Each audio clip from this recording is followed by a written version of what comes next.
I said I wasn't going to do it, and I told myself not to do it, but we have ourselves another Toyota Camry wagon. Now, as of right now, this vehicle is not mine. The gentleman that owns it, he brought it here because it blew a brake line, and he decided to just quickly take one of my Solaires and put on one on the road so that he could keep driving until I have time to fix it, and then we will decide if he wants to keep driving this or if I can purchase it off of him. So let's take a look at this car. It is a 4-cylinder automatic wagon. I will pop the hood for you in a bit, but it's seen a little bit of worse days. Look at that windshield. Holy, it looks worse from the inside. So now we come to the inside of the car. I'm not sure if all the stuff inside here I'm going to get to keep or not, but that's a big funnel and that's a lot of garbage. The manual.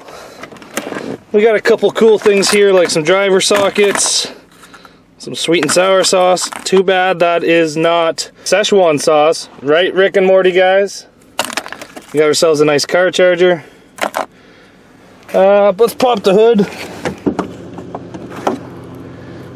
So underneath the hood, you guys can see what I mean by this car is a little bit worse for wear. He's got a transport truck battery stuffed into here, but it doesn't fit, so it's kind of falling into the motor.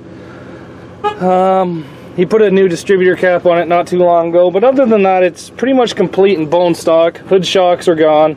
I do know that this car spends most of its life at Redline because I do know the guy that owns it. And he's already sent me photos and videos of the Solaire with him doing donuts through a field.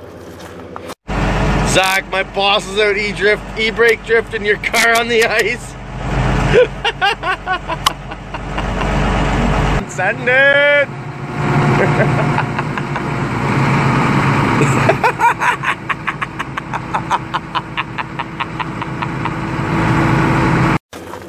Coming to the interior of this, we do have little things like a nice new socket. Oh, 10 mil, boys and girls.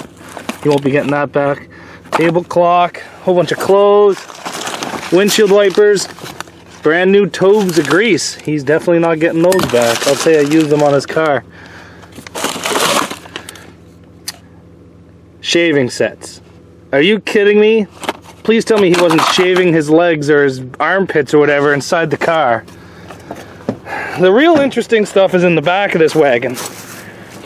I do love the backs of these wagons. They're huge, and at night they look like angry cat eyes. Kind of gives you guys a hint of who might have owned this car. Mom's balls deep mud bog. Oh. So what we have back here, I guess, is a couple gas jugs, some oil, some more sweaters. What I'm more interested in is in this.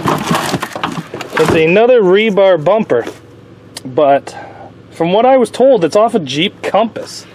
I have no idea if it's any good, and I have no idea if he's going to be taking it back or not, but it's in the back of here right now.